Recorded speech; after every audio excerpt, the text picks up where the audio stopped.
ஓம் ஸ்ரீ குருபியோ நமக. அன்னவயற் புதுவை ஆண்டாள் அரங்கற்கு பண்ணு திருப்பாவை பல்பதியம் இன்னிசையால் பாடிக் கொடுத்தாள் நற்பாமாலை பூமாலை சூடிக் கொடுத்தாலை சொல்லு. அஞ்சு குடிக்கோர் சந்ததியாய் ஆழ்வார்கள் தன் செயலை விஞ்சி நிற்கும் தன்மையலாய் பிஞ்சாய் பழுத்தாலை ஆண்டாளை பக்தியுடன் நாளும் வழுத்தாய் மனமே மகிழ்ந்து. இன்னைக்கு மார்கழி கொண்டாட்டத்துல பாசுரம் நம்பர் 15. இன்னைக்கு ரொம்ப விசேஷமான நாளும் கூட, வைகுண்ட ஏகாதசி. இந்த வருடத்திற்கான கடைசி ஏகாதசி திருநாள் இன்றுதான். இன்னைக்கு பக்தர்கள் எல்லாரும் ஆனந்தமாக அதிகாலையில அந்த வைகுண்ட வாசல் திறப்புக்காக காத்திருந்து அந்த பெருமாளை தரிசிக்க ரொம்ப ஆர்வமா இருந்தாங்க. இப்போ பெருமாளை தரிசிச்சு இந்த நேரத்துல அவங்களோட ஆத்மார்த்த ஆனந்தத்தை எல்லாரும் பகிர்ந்துகிட்டாங்க. அதே மாதிரி இந்த பாசுரத்துல ஆண்டாளும் அந்த தோழியை அழைச்சு நாம பெருமாளை, அதாவது கண்ணனை பாடுறதுக்கு, அந்த ஆனந்தத்தை நாம அனுபவிக்க வா தோழியே அப்படின்னு அழைக்கிறாங்க. இந்த பாட்டுல உள்ள தோழி ரொம்ப கொஞ்சம் துடுக்கான பெண்ணு. அவ தோழிகள் எல்லாரும் வாசல்ல வந்து நிக்கட்டும் அப்படின்னு நினைச்சு இனிமையா தனக்குள்ளே பாடிக்கிட்டு ரொம்ப ஆழ்ந்த துயில்ல இருக்கிற மாதிரி இருக்கிற ஒரு பெண்ணு. இந்த பெண்ணை தான் இங்க அழைக்கிறாங்க இந்த பாசுரத்துல. அயல் வீட்டின் பெண்ணை ரொம்ப ஆனந்தமாக எழுப்பிய தோழிகளோட குரல் இவ கேட்டா, அதாவது உள்ள உறங்கிக்கிட்டு இருக்க அந்த பெண். அவர்களோட சொல் ஓவியத்தை ரொம்ப கூர்மையா கவனிச்சா. ஏன்னா வாசல்ல வந்து நிக்கிற தோழிகள் தன்னோட சொல் நயத்தினால இந்த தோழிய அழகாக எழுப்புறாங்க. அப்போ கேள்வி கேட்கிற மாதிரியும் பதில் கொடுக்கிற மாதிரியும் அமைஞ்சிருக்கு இந்த பாசுரம். இறைவனை பற்றிய 2-3 சொற்களை பற்றி கொண்டு தனக்கமைந்த ரொம்ப அழகான கீச்சு குரல்ல அந்த சொற்களுக்கு ஒரு ராகமிட்டு திருப்பி திருப்பி அதை பாடிக்கிட்டே அவ ஆழ்ந்த தூக்கத்துல இருக்கிற மாதிரியே அவ ஆழ்ந்திருக்கா. அண்டை வீட்டு பெண்ணை அழைத்து கொண்டு இப்போ இவளோட முற்றத்துக்கு வந்துட்டாங்க. உள்ள படுத்திருக்கிறவளுக்கு கிளி போல குரல்.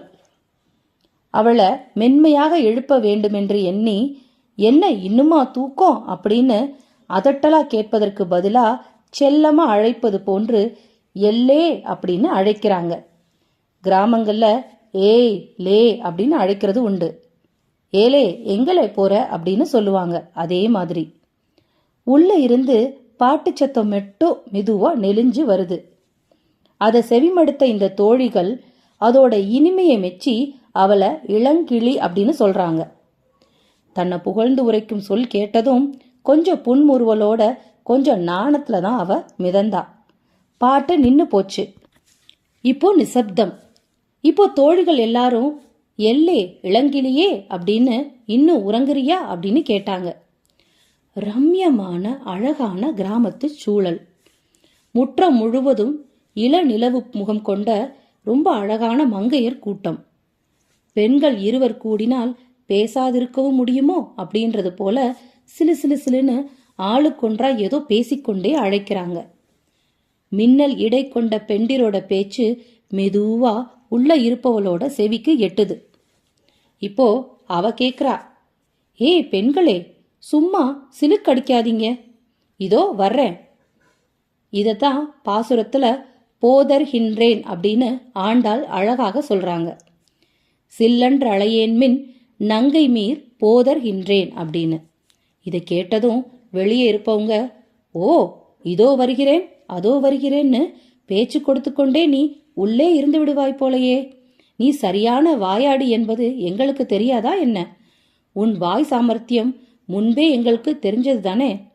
வாய் பேச்சில் வல்லவள் தானே நீ. வல்லை உன் கட்டுரைகள் பண்டே உன் வாயறிதும் அப்படின்னு அவங்க சொல்றாங்க. இதை கேட்டதும் உள்ளே இருக்க பொண்ணு, நான் ஒன்னும் வல்லவள் இல்ல, நீங்கள் அதில் வள்ளீர்கள் அப்படின்னு சொல்றா. மூடமான, அதாவது மூடு பணியான வெண்மையான அந்த அதிகாலை பொழுதுல திருப்பியும் நிசப்தம் ஆயிடுச்சு. உள்ள இருக்கிறவ மெதுவா யோசிக்கிறா. தோழிகளுக்கு கோபம் வந்துருச்சு. இப்போ அவங்கள சமாதானப்படுத்துவது போல, சரி சரி உங்க கூற்றுப்படி நானே வாய்வன்மை மிக்கவள் அப்படின்னே வச்சுக்கோங்க. நானே தான் ஆயிடுக அப்படின்னு சொல்றா. இந்த நானே தான் ஆயிடுகனுக்கு ரொம்ப ஆழ்ந்த அர்த்தம் இருக்கு. எப்படி அப்படின்னா, யாரு என்ன குத்தம் சொன்னாலும் ஆமா நான் தான் செஞ்சேன் அப்படின்னு ஒத்துக்கிட்டாலே போதும், வாழ்க்கையில உள்ள நிறைய பிரச்சனைகளை நாம சமாளிச்சிடலாம். இங்கேயும் அந்த தோழி அதைத்தான் பண்றா. எல்லாரும் அவன் மேல பழி போடும்போது அவ எதிர்த்து பார்த்தா. அதுக்கப்புறம் அவளே சொல்லிட்டா, ஆமா நான் தான் வாயில கெட்டிக்காரி, ஒத்துக்கிறேன் அப்படின்னு சொன்னான். இதுக்குதான் இங்க ஆண்டாள் நானே தான் ஆயிடுக அப்படின்னு சொல்றாங்க. இந்த நானே தான் ஆயிடுக மட்டும் நம்ம வாழ்க்கையில கொள்கையா கடைபிடிக்க ஆரம்பிச்சோம்னா நம்ம வாழ்க்கையில பிரச்சனை எதுவுமே வராது. வாழ்க்கை ரொம்ப இன்பமா இருக்கும். இப்போ மறுபடியும் பாசுரத்துக்கு வருவோம். வள்ளீர்கள் நீங்கள் தான், நான் தான் வாயாடி அப்படின்னு அந்த தோழி சொல்றா. ஸ்ரீ வைஷ்ணவர்கள் பிறரோட குற்றங்களை கூட தன்னோட குற்றங்களா தான் பார்ப்பாங்க. பிறர் குற்றங்களையே கூறிக்கொண்டிருக்கும் குறை உடையவங்களா இருப்பாங்க. இல்லாத குற்றத்தை ஆச்சாரியரே கூறினாலும் மறுக்காம அதை ஒப்புக்கிறது தான் வைணவத்தோட லட்சணம். ராமாயணத்துல கைகேயி, மந்தரை போன்றவர்களின் குற்றங்களையும் தன் குற்றமாக கூறிக்கொண்டான் பரதன். இல்லாத குற்றத்தையும் உண்டு என்று சொன்னால் அது தன்னிடம் இல்லை என்று சொல்லாது அதை ஏற்று இசைக்கயிறே வைணவ லட்சணம் அப்படின்னு சொல்றாரு பெரியவாச்சான் பிள்ளை. நானேதான் ஆயிடுக அப்படிங்கிறதும் அதுதான். ராமனை காட்டுக்கு அனுப்பிச்சதுக்கு அப்புறம் ரொம்ப கோபம் கொண்ட பரதன் ரொம்ப கண்ணீர் விட்டு கதறி அழுதான். அப்போ சத்ருகனன் கேட்டான், அண்ணா இந்த பிரச்சனைக்கு காரணம் நம்ம அன்னை கைகேயி தானே அப்படின்னு. அதுக்கு இல்லை சத்ருகனா அப்படின்னு பரதன் சொன்னான். மறுபடியும் சத்ருகன் கேட்டான், அப்போ நம்ம தந்தை தானே, தன்னோட மனைவியை அடக்க முடியாம தானே அவரு இந்த மாதிரி செஞ்சிட்டாரு அப்படின்னு சொன்னான். பரதன் இல்ல அப்படின்னு சொன்னான். அப்படின்னா இதுக்கு காரணம் கௌசல்யா தாயாரா? அவங்க எதிர்த்திருக்கலாமே, என் பையனை அனுப்ப முடியாதுன்னு சொல்லியிருக்கலாமே அப்படின்னு சொன்னா சத்ருக்னன். அப்பவும் பரதன் இல்ல அப்படின்னு சொன்னான். அப்ப மந்தரை அப்படின்னு சொன்னான். அதுக்கும் இல்ல அப்படின்னு சொன்னான். இப்படி ஒவ்வொருத்தர் பேரா சொல்லி வர வர கடைசி பரதன் சொன்னா, சத்ருகனா நீ யாரையுமே குற்றம் சொல்லாதே, ராமன் அண்ணா காட்டுக்கு போனதுக்கு காரணம் நான் தான் அப்படின்னு சொன்னான். சத்ருகுணன் அப்படியே மலைத்து போய் நின்னான். என்னன்னா நீ ஒரு பாவமும் பண்ணலையே, நீ ஏன் சொல்ற அப்படின்னு சொல்லும்போது பரதன் சொன்னா, நான் அரசனாகணுன்ற ஒரு காரணத்தினால மட்டும்தானே நம்மளோட அன்னை இப்படி இந்த காரியம் செஞ்சுட்டாங்க. அப்ப இதுக்கெல்லாம் காரணம் நான் தானே அப்படின்னு ஒரு குற்றமும் செய்யாத பரதன் தானே அந்த குற்றத்தை ஏத்துக்கிட்டான். இதுக்குதான் நானே தான் ஆயிடுக அப்படின்னு சொல்லி பரதன் தன்னோட சகோதரனை எதிர்க்காம, தனக்கு எவ்வளோ பெரிய வாய்ப்பு கிடைச்சிருந்தாலும் அதையும் ஏற்காம, அங்க நடந்த அந்த தவற்றை யாரு மேலையும் பழி போடாம எல்லாமே நான் தான் காரணம் சொன்ன அந்த ஒரு செயலுக்கு தான் நானே தான் ஆயிடுக அப்படிங்கிற ஒரு இந்த சொற்றொடர் ரொம்ப பொருத்தமா பொருந்தும். இப்போ மறுபடியும் பாசுரத்துக்கு வருவோம். இப்போ இவ சொல்றா நானே தான் ஆயிடுக அப்படின்னு. இதை கேட்டதும் வெளியேற்க தோழிகள் சொல்றாங்க, விரைந்து நீ வாராய், உனக்கு இதை விட வேற என்ன வேலை இருக்கு, என்ன அதிசயம் கண்டு விட்டாய், உள்ள இருந்துக்கிட்டு வேற என்னதான் வேலை செய்ய போற அப்படின்னு வெளியேற்கவங்க எல்லாம் கேக்குறாங்க. இதை கேட்டதும் உள்ளிருப்பவள், எல்லாரும் வந்து விட்டார்களாக்கும், நான் மட்டும்தான் பாக்கியா அப்படின்னு கேக்குறா. அப்ப சொல்றாங்க தோழிகள், எல்லாரும் வந்துட்டாங்கம்மா, நீ வந்து வேண்டுமானால் எண்ணி பாத்துக்கோ அப்படின்னு. ஒல்லை நீ போதாயுனக்கென்ன வேறுடையை, எல்லோரும் போந்தாரோ போந்தார் போந்தெண்ணிக்கொள் அப்படின்னு சொன்னாங்க. சரி, இப்போதே வந்துட்டு உம்முடனே கலந்துட்டு என்ன செய்ய போறேன் அப்படின்னு கேக்குறா அந்த தோழி. வலிமை மிக்க குவளையா பீடம் என்ற பெயரை கொண்ட யானையை ஒருத்தன் கொன்னா தெரியுமா? எதிரிகளுக்கு எதிரியாக அவங்களுக்கு மாற்றாக நின்று எதிரிகளை அழிக்க வல்லவன் ஒருக்கே இருக்கான், அவன் தெரியுமா? கம்சன், சாணூரன், முஷ்டிகன் போன்ற அரக்கர்களை வென்றவன் இருக்கான், அவனை பத்தி தெரியுமா? அவன்தான் கண்ணன். அந்த கண்ணபிரானை பாடுவதற்கு நீ வந்து தாமா ஆகணும், நீ வெளியே வா, நிறைய வேலை இருக்கு அப்படின்னு சொல்லி தோழிகள் அந்த மாயனை பாட அழைக்கிறாங்க.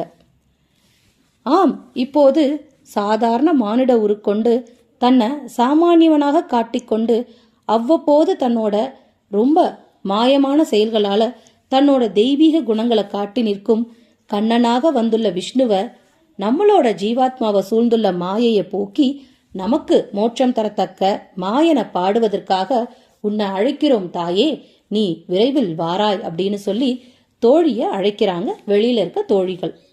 வல்லானை கொன்றானை மாற்றாரை மாற்றளிக்க வல்லானை மாயனை பாடவும் நீ வாராயோ தோழியே அப்படின்னு சொல்லி அழைச்சு இந்த பாசுரத்தோட அழகான விளக்கத்தை நாம முடிக்கிறோம்.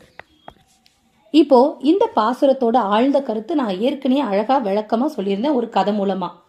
நானே தான் ஆயிடுக அப்படிங்கிறது ரொம்ப ரொம்ப ரொம்ப முக்கியமான ஒரு சொற்றொடர் முழு திருப்பாவையிலையும். இந்த சொற்றொடர் ரொம்ப பிரசித்தி பெற்ற சொற்றொடர். இதை எந்த ஒரு சூழ்நிலைக்கும் நாம அப்ளை பண்ணலாம். இப்போ இதோட உட்பொருளா இன்னொன்னு என்ன சொல்லப்படுது அப்படின்னா, பாகவத கோஷ்டியினர் மற்ற எல்லாவற்றையும் மறந்து அவனை, அதாவது அந்த பெருமாளை, அந்த பரமாத்மாவை பற்றுகை ஒன்றையே தன்னோட தொழிலாக கொண்டு அதற்காக தான் இந்த பிறவி எடுத்திருக்கோம் அப்படின்னு உணர்ந்து தாம் பெற்ற இன்பம் மற்ற எல்லாரும் பெறணும் அப்படின்னு சொல்லி எல்லாரும் கேட்குற சந்தேகங்களுக்கெல்லாம் அதுக்கு விடை சொல்லி அவங்களையும் இறைவனோட பால் இழுத்துட்டு போறது. அப்படிதான் இந்த பாசுரத்தோட உட்பொருள். இப்போ ஸ்ரீமத் ராமானுஜரை பொருட்டு இந்த பாசுரம் எப்படி விளக்கப்படுது அப்படிங்கிறத பார்க்கலாம். ஆச்சாரியர்களிலேயே இளங்கிளியானவர் ராமானுஜர்.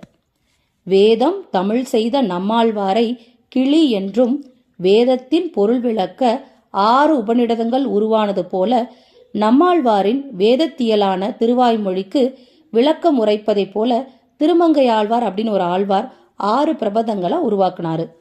இதனால நம்மாழ்வாரை கிளி என்றும் திருமங்கையாழ்வாரை இளங்கிளி என்றும் ஆன்றோர்கள் சொல்வாங்க. இதே போல வைணவம் வளர்த்த ஆச்சாரியர்களின் வரிசையில காஞ்சி வரதராஜ பெருமாளிடம் 6 வார்த்தைகளை பெற்ற ராமானுஜர் தன்னோட ஆச்சாரியர்களான முன்னோர்கள் வைணவத்தை வளர்த்த முறை தப்பாது, சொன்னதை சொல்லும் கிளி போல அவங்களோட அறப்பொருளை இந்த உலகிற்கு அப்படியே அந்த ஆள் பொருளாக அப்படி விவரிச்சாரு. இளங்கிளிக்கு மிடுக்கும் விரைவும் சற்றே மிகுந்துதான் இருக்கும். அது போலவே ராமானுஜரும் மற்ற ஆச்சாரியர்களை விட மிடுக்குடனும் வேகத்துடனும் வைணவத்தை வளர்த்தெடுத்தாரு. இதத்தான் ஆண்டாள் எல்லே இளங்கிளியே என்ற சொற்றொடர்ல ராமானுஜரை இளங்கிளியாக வர்ணிக்கிறாங்க. எல்லே அப்படிங்கிற சொல் என்னே அப்படின்றும் பொருள்படும். என்னே என்பது ஒருவரோட அரும் பெரும் சாதனைகளை விளக்க ஆச்சரியக்குறி தோற்றும் சொல்லாகவும் பொருள்படும்.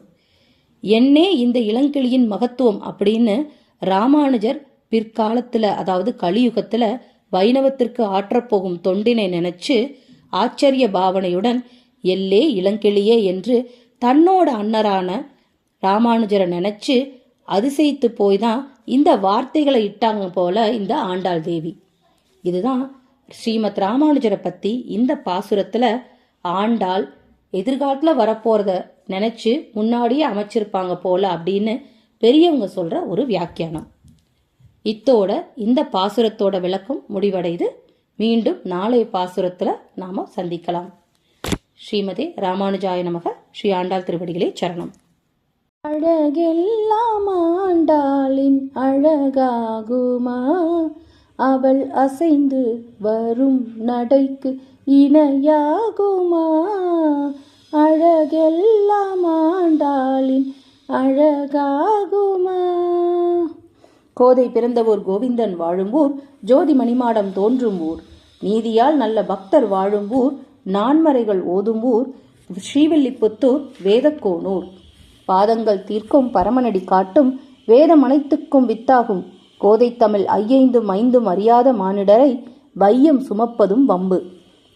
திருவாடி பூரத்து செகத்துதித்தாள் வாழியே, திருப்பாவை 30 செப்பினால் வாழியே, பெரியாழ்வார் பெற்றெடுத்த பெண் பிள்ளை வாழியே, பெரும்புதூர் மாமுனிக்கு பின்னானால் வாழியே, 143 உரைத்தாள் வாழியே, உயர் அரங்கற்கே கண்ணி யுகந்தளித்தாள் வாழியே, மறுவாரும் திருமல்லி வளநாடு வாழியே, வன்புதுவை நகர்கோதை மலர்பதங்கள் வாழியே. ஓம் ஸ்ரீ சர்வம் ஸ்ரீ கிருஷ்ணார்ப்பணமஸ்து.